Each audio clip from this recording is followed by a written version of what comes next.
सहारा है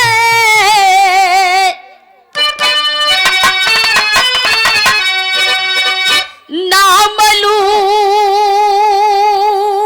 निस दिन तुम्हारा कहेला कर्म हमारा है।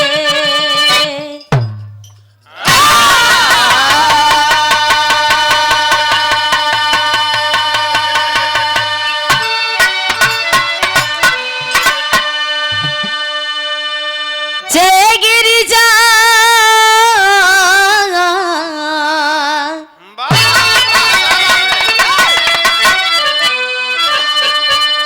सिद्धि गज बदन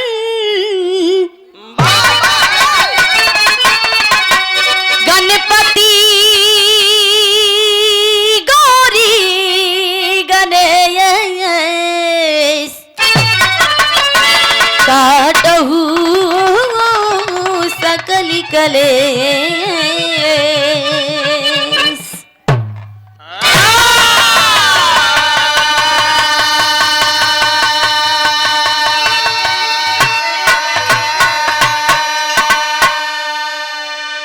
महाकाल गिरजापति महादेव त्रिपुरार निर्गुण सगुण तुम ही प्रभु तुझ में सब संसार।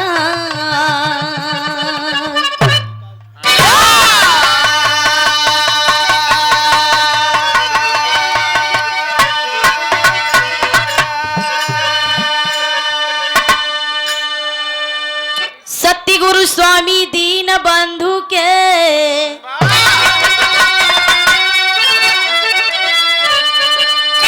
सदा झुकैबे मात दुखिया न ऊपर दया करा जय हो दीना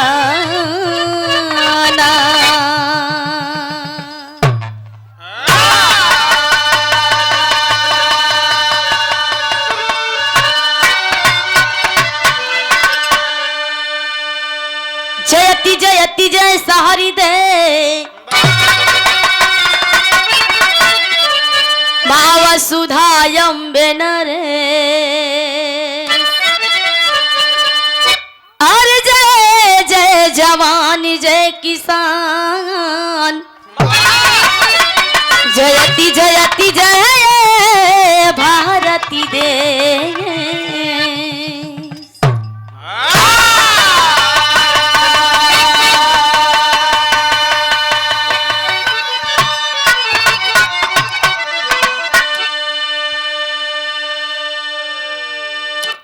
अच्छा भैया आज इस पवित्र पावन धरती पे देवगलपुर के पावन धरती पे आज यहाँ पे सभी का दर्शन मिला सभी का आशीर्वाद मिला सभी से मुलाकाती हुई और आज यहाँ पे सबसे बड़ा अहम भूमिका बड़े भैया के धर्मेंद्र यादव लेखपाल सत सत नमन बा आशीर्वाद की कामना बा। जुगाड़ बना ले हैं जुगाड़ बना ली है नात रिश्तेदार भी आए भोजन पानी भी हुआ और मुलाकात भी हुई सभी लोगन के ईश्वर में स्वागत है प्रणाम है विनती है अभिनंदन है। और मंच में विराजमान विराह जगत के बड़े ही सुंदर गायक कलाकार आप त्रिभुवन नाथ यादव जी सुंदर हैं भी मंच के माध्यम से पूरी पार्टी को एक सुर में स्वागत बा प्रणाम बा अभिनंदन बा। और मैं विराह गायिका सोना सुहानी एंड पार्टी जिला प्रयागराज ग्राम सकरमऊ पोस्ट हरिसेनगंज तहसील सुरऊ थाना मऊआई बा। एक सुर में सब भैया लोगों के प्रणाम बा आशीर्वाद की कामना है। आई मार साहब, हम उसी धाम में चलते हैं जहाँ मशीन में गड़बड़ी हुई है। आई अरविंद भैया, हम उसी धाम में चलते हैं जहाँ ये पूरा हिंदुस्तान घूमता है, झूमता है, अपनी श्रद्धा भक्ति भाव भजन लेके अरदास करता है मई भगवती से। कैसन मार साहब?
संगीत देत हवन, वैसे तो हम गवैया के कलाकारन की नियम धर्म ना बा कि माई के वंदना करे से पहले कोई भोजपुरी फिल्म तो जगावी के चाहिए, लेकिन लोगन बतावत हिन की मजबूरी बा, लेकिन हम कहा तो मजबूरी ना ही जरूरी बा, समय के देखते हुए कहना है मर सब क्या।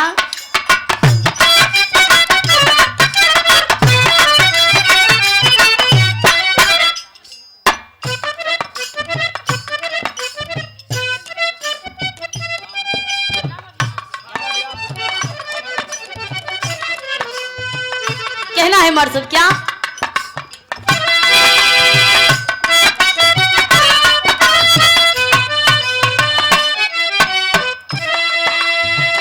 कोनो हीरो हीरोइन से कहे कहा कहे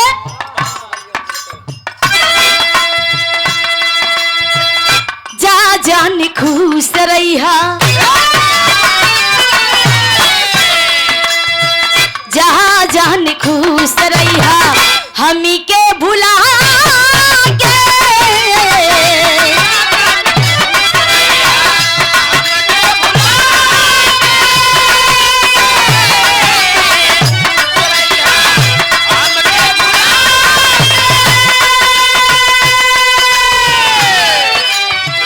जहाँ जान खुश रहिहा हमके भुला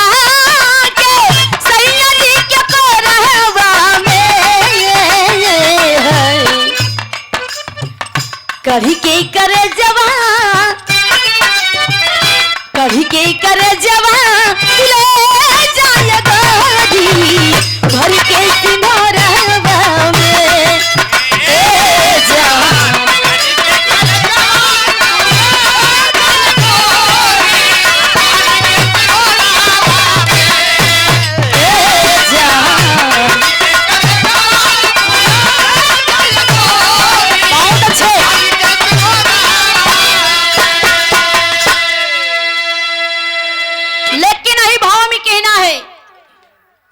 बिटिया है सोनवा कहे माई से का कहे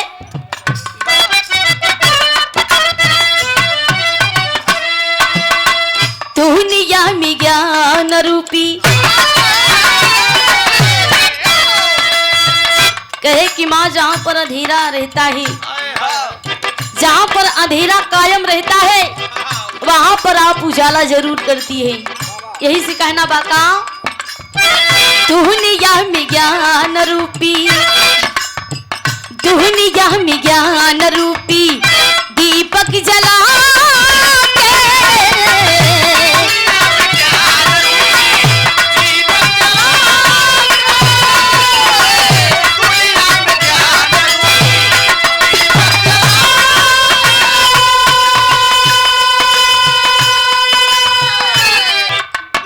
आगे कहना है मार सब क्या।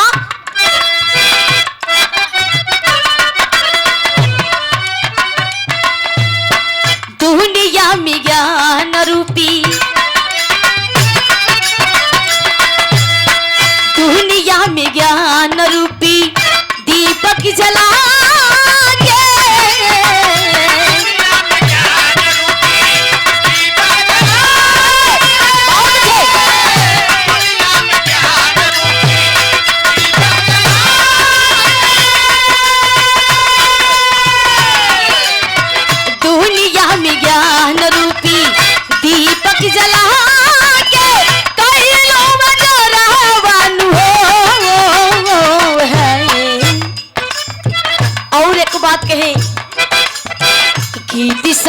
संगीत प्रीत प्रीति संगीत प्रीत सबके सितावलू दिल के सितारवा हो ए महंगी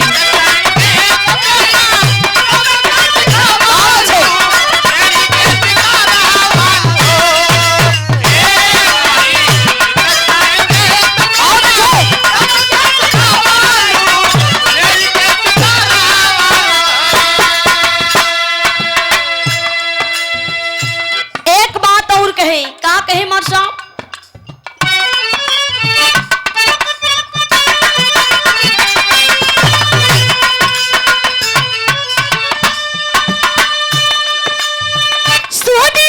राज छोड़ा मैहर के पहाड़ी हो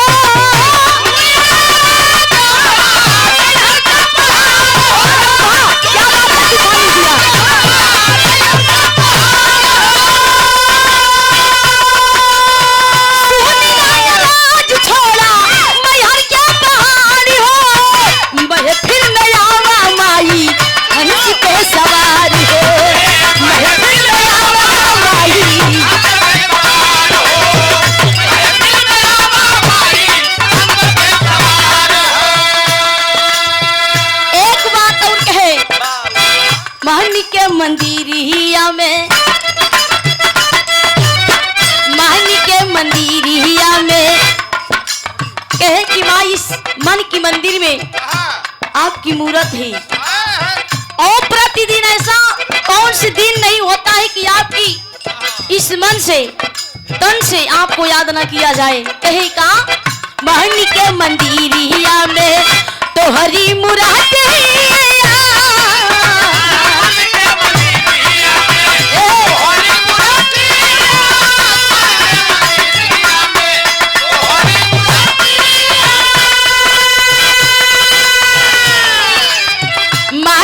मंदिरिया में तोहरी सुरातिया आठो पहरवानु हो गीतिया संगीतिया गीत संगीत प्रीत सब कैसे गवालू दिल के सितारवा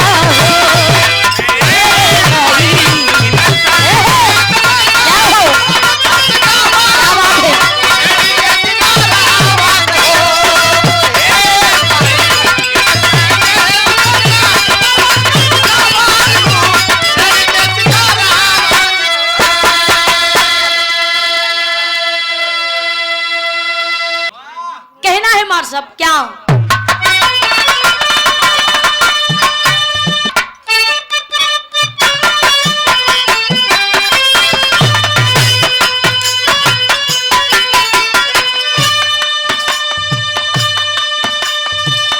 शारदा माँ भवानी मैहर वाली माँ इतनी दयावान है जो कि सबके घर घर में वास करती है। जो सच्चे मन से सच्चे हृदय से उनको पुकारता है माँ उनकी हमेशा मनोकामना पूरी करती है, उनके दरवाजे पे हमेशा विराजमान रहती है।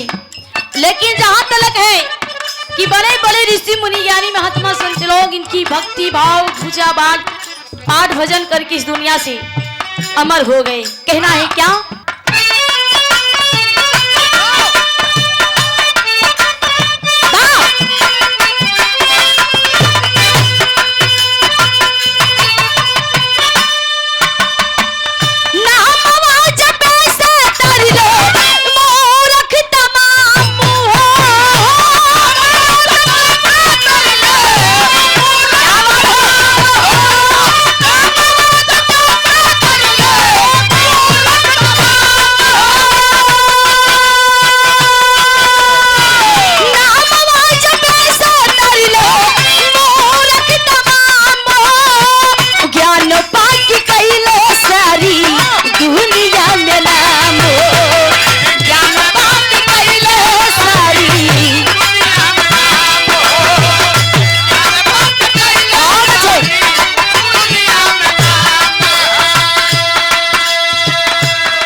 कहे सोना सुहानी कहे सारी जिंदगी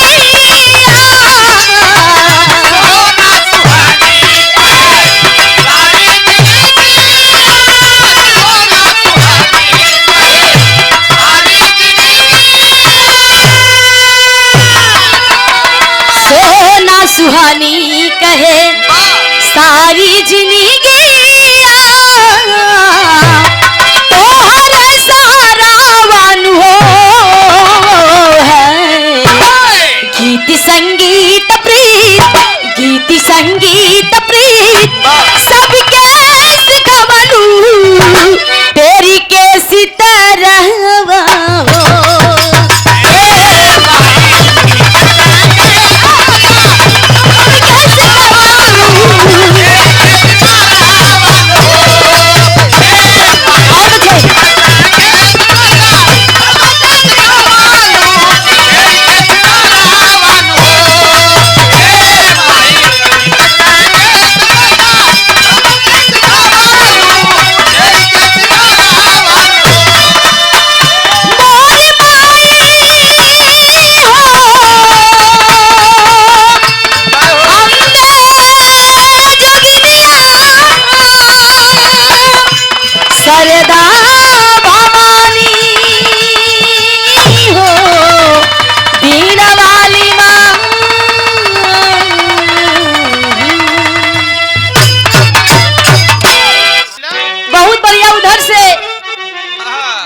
सुनाई के मिला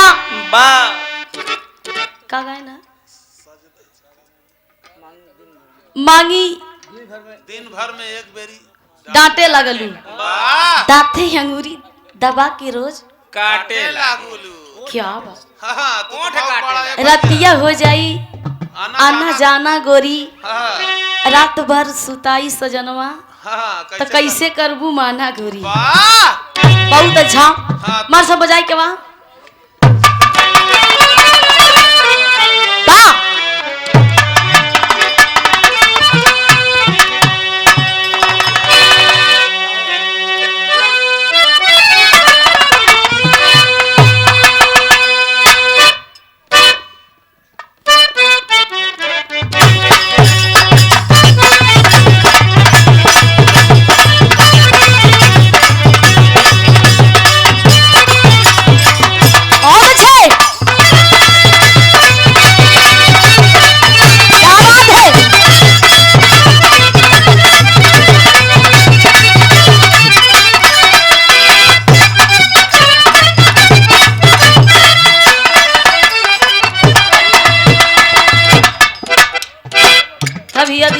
भूकंप आवता है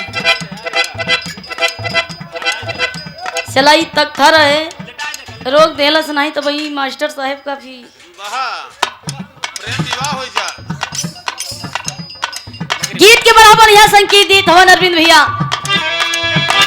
कोनो दुल्ही के खेत पड़ती रहे और ऐसे रास्ता से ट्रैक्टर वाला जात रहे दुल्ही के ट्रैक्टर वाले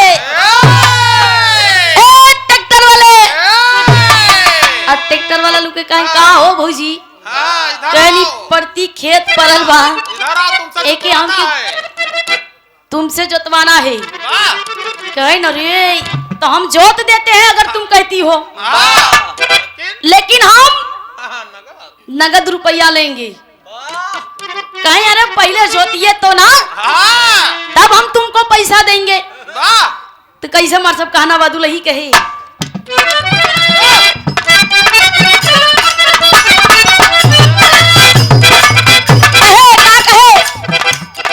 मीठा मीठा बोल के तू मुझको फंसाया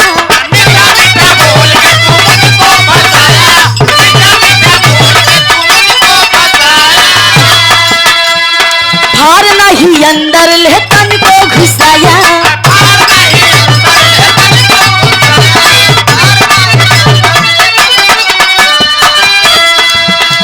मीठा मीठा बोल के तू मुझको फंसाया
बड़ा बढ़िया संगीत देत हवन। कोनो दुल्हा अपने दुल्हन से कहे, का कहे?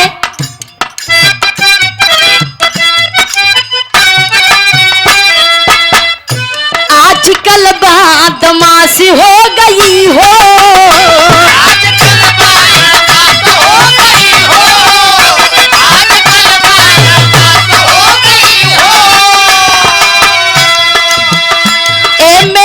सब में पास हो गई हो,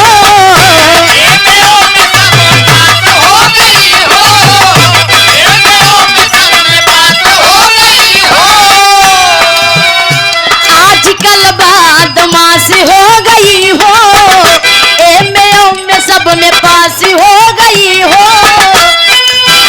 अब दुल्हनिया कहे, अरे ये न चुम्मा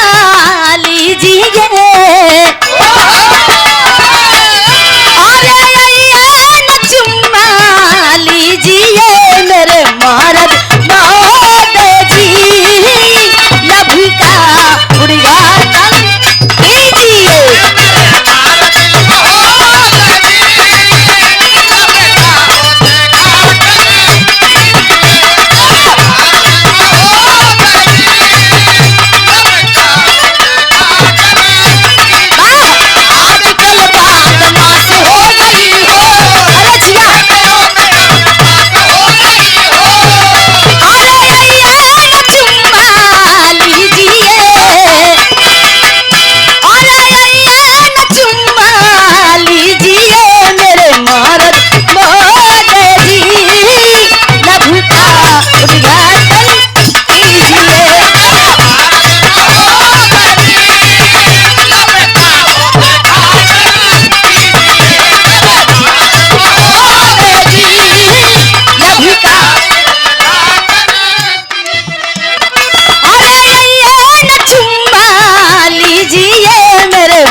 बहुत से लोग गीत सुने की मिला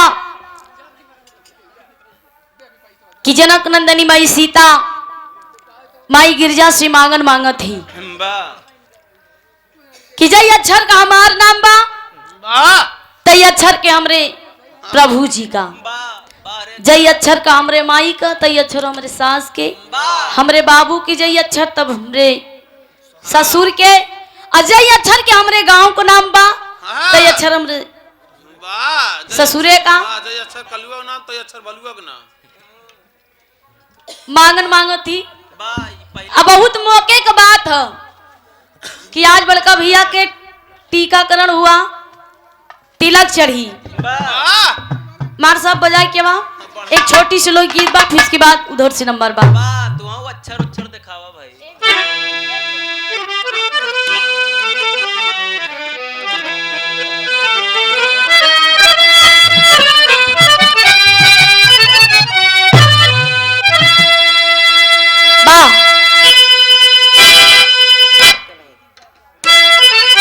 बहुत अच्छे।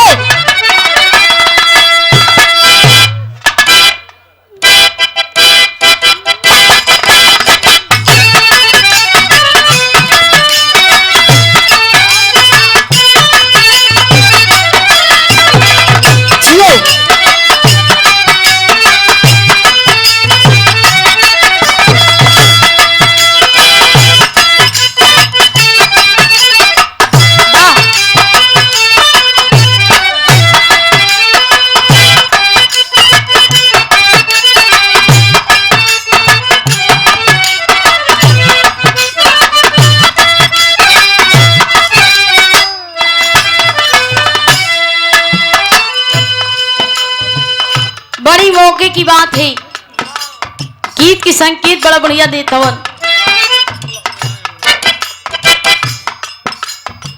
इस गीत को हमारे स्वर्गीय जनाब भदरली गुरु जी गाया करती थी, अब बड़की माई भी अरे गावत थी। कैसन गावत थी मार साहब? देखली बरातिया देखली बरातिया ए भाई हो गरे बौरा हवा आइल बा, गर बौरा हवा आइल बा।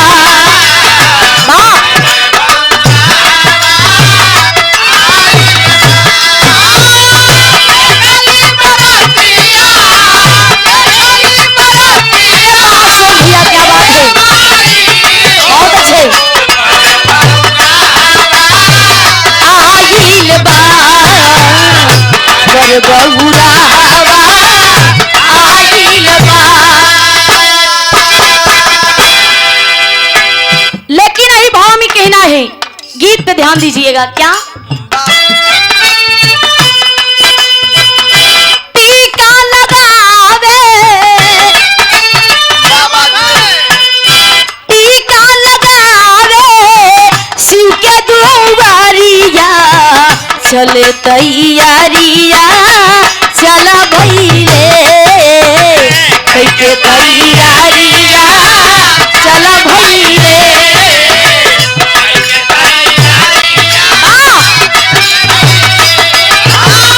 टीका लगावे शिव के दुआरिया कैके तैयारिया चला भैले।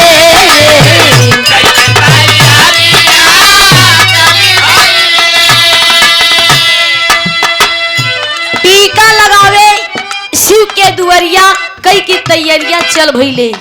ये उस समय की बात है, पहले जमाने में जब तिलक चढ़ावा यानी टीका लेके जाई, टीका करई तो सबसे पहले नाऊ बाभन जात रहे। तो राजा हिमांचल नाऊ बाभन के टीका लेके भेज दिए कैलाश पर्वत पे। नाऊ बाभन हिमांचल के आज्ञा मान के कैसे जाती मर साहब?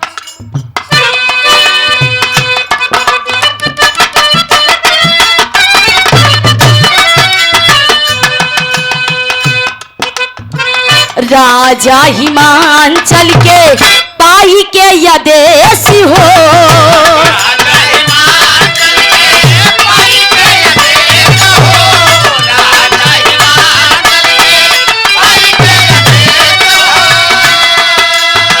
चले नाऊ बाभन जहाँ रहले महेश हो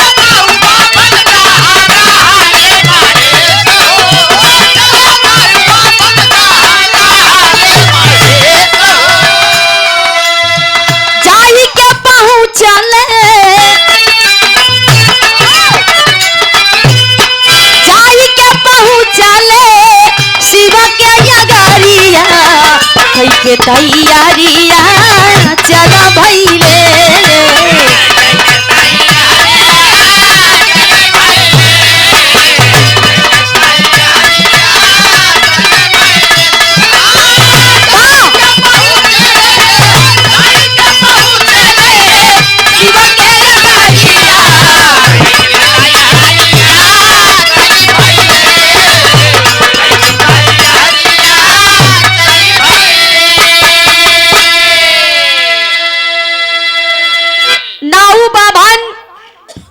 राजा हिमांचल का आदेश मान के कैलाश पर्वत पे महिष की दुआरे पे जाते ही टीका लगा हुए खातिर जब नाऊ बाभन आपस में एकदम राय मुजबिला बनाई के कैलाश पर्वत पे पहुंचे तो भगवान भोलेनाथ स्वयं एकदम भभूत भूत लगाए के एकदम लपेटे उपेटे एकदम बैठा रहे। जब नौआ देखे कहे अरे बाप रे राजा हिमांचल के यही दुल्हा मिला एकदम देखत ही राखी भभूते से एकदम मुना है। अब देखत ही गटई में सांप मर गोजर बीछी नौआ इतना सोचत तब बभन बोल पड़ा ए नौआ ज्यादा एडवांस दिमाग न लगावा जवान राजा साहेब का आदेश बा हम अपन काम करब और जवन दान दक्षिणा मिली हमका नेक चार हम अपन लगी चला जाऊ अगर ज्यादा दिमाग लगाऊ तो कोई फल पाऊ लेकिन होत का मार सबका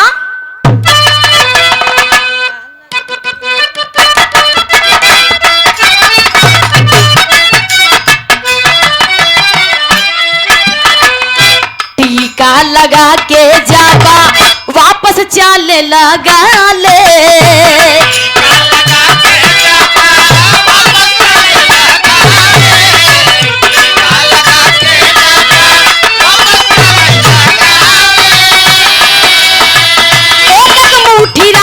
शिवाजी तब थमइले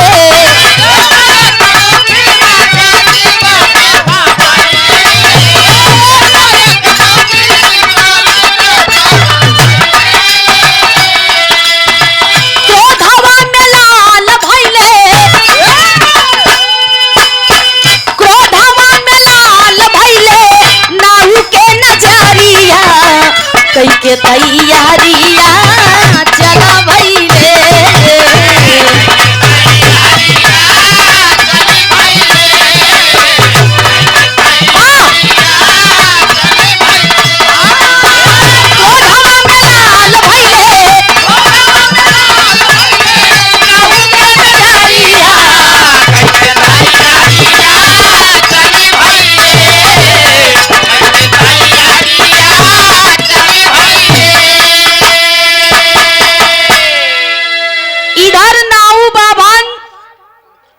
भगवान भोलेनाथ का तिलक चढ़ाई के जब जाई लगे तो भगवान शंकर उनका नेक चार दी थी।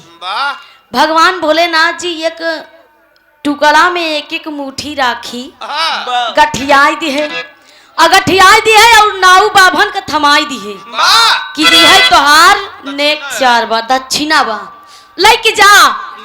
अब बाभन पाए से एक मुट्ठी राखी अपन झोरी में डाल है नगुबा का अलट पलट के लखा दबा ना मेहनत करे हम इनका तिलक चढ़ाए टीका लगाए और इनके पास सोना चांदी हीरा मोती है ये ना भाई एक एक राखी भभूत का है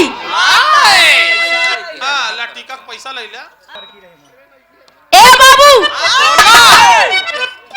हमार बाबू हवा तुरंत कहा था बाबू।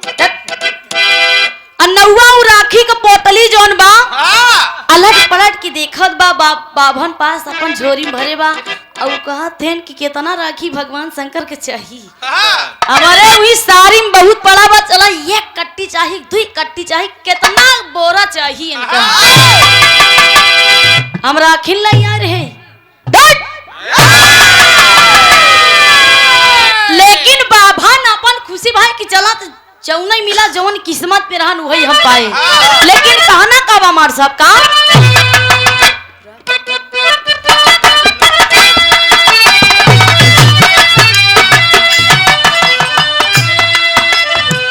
ब्राह्मण लेके राखी खुशी खुशी घर अइले।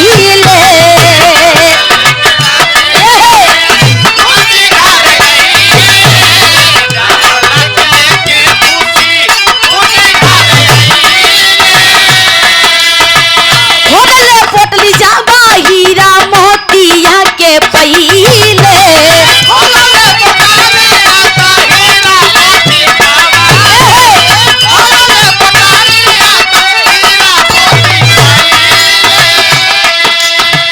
खुशियां में झूमे ब्राह्मण,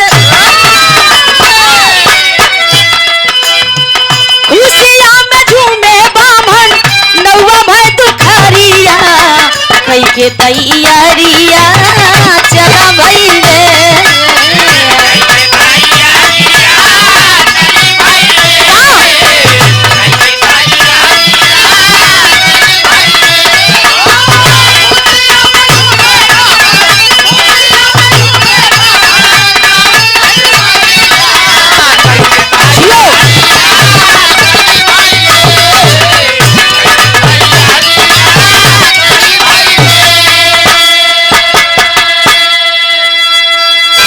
नाऊ बाभन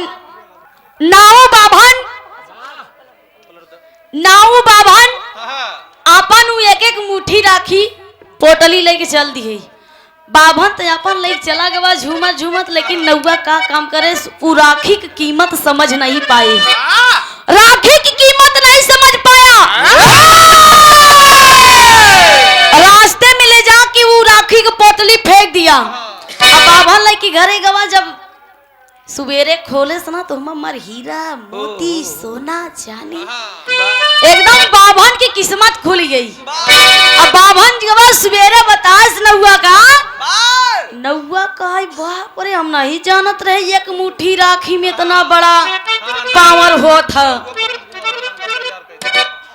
अब का बताई नौवा एकदम अपन हाथ धोई लिस कि बाप रे अगर हमहू लई आए वही ससुरे कहती ना हो तो एकदम कोने फेंक दे होई तो आज हमरो किस्मत चमक जात। लेकिन नौवा रही के बाभन की किस्मत चमक गई। कहना बा आखिरी भाव में मार सब का। लेकिन जब तिलक चलाई लागत बाबू माई बहन लोग गीत गावत थी, का गावत थी मार साहब?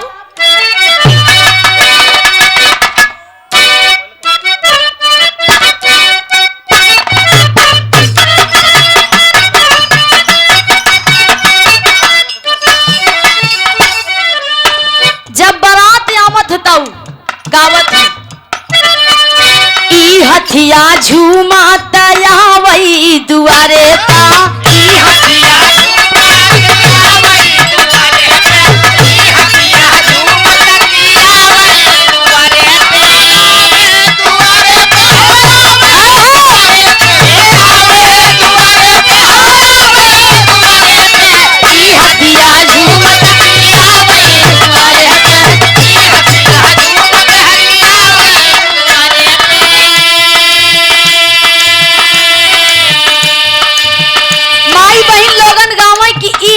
झूमत की आवई दुआरे पे।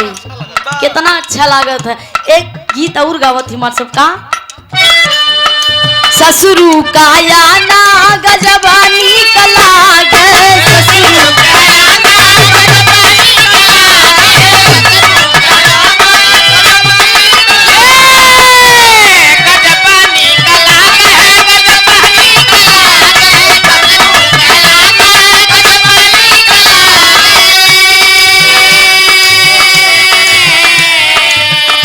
घोड़वा झूमाता यहाँ वही दुआरे पे घोड़वा झूमत की वही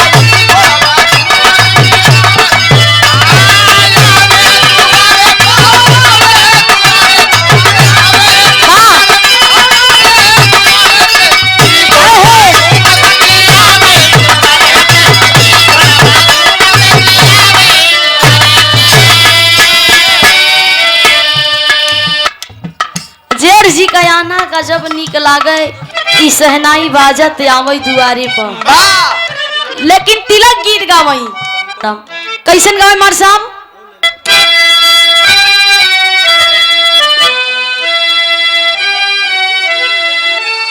ऐसे गावे मार साहब कैसे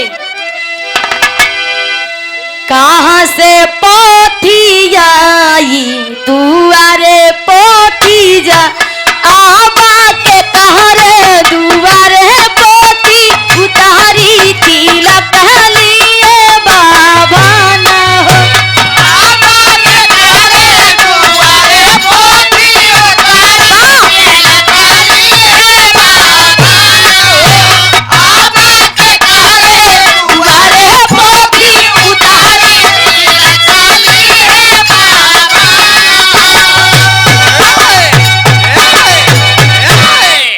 एक दिन का बात बताई एक तरह ऐसी तिलक चढ़ावे आवत रहे और कम से कम 10-12 गाड़ी ऐसे लाइन पे लाइन लगी रही तब मेहराजवन कहे चर चर चर चर पर तिलक चढ़ाने आए हैं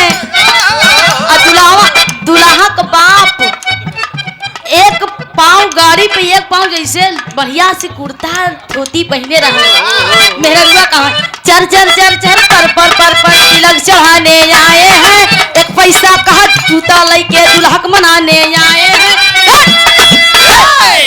दुल्हा का बाबू कुर्ता उड़ता पकड़े दे एक पैसा का जूता लेके आए हैं तबले कहा मोरा भैया गुलरिया का फूल तिलकिया थोड़ी चढ़ी मोरा भैया गुलरिया का फूल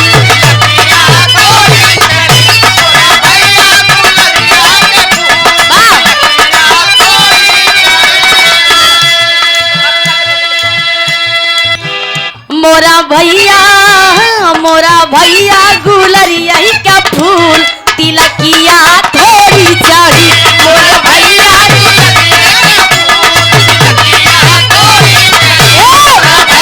गुलरिया का फूल मोरा भैया गुलरिया के फूल तिलकिया थोड़ी चढ़ी बुआ नेक चार मांगत थी अरे दईदा ए दुल्हा दईदा ई सोनवा के कंगना हमार तिलकिया थोड़ी चढ़ी ई सोनवा के कंगना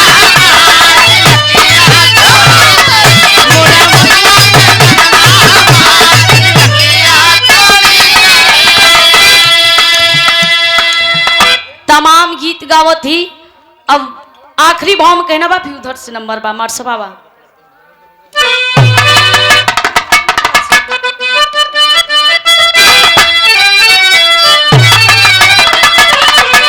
बुदुल पंधारी जापे शिव के नाम हो बुदुल पंधारी जापे शिव जी के नाम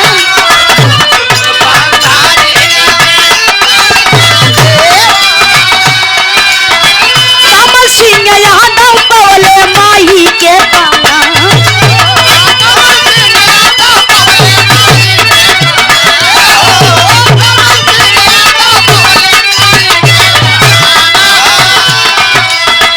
सोना सुहानी गावे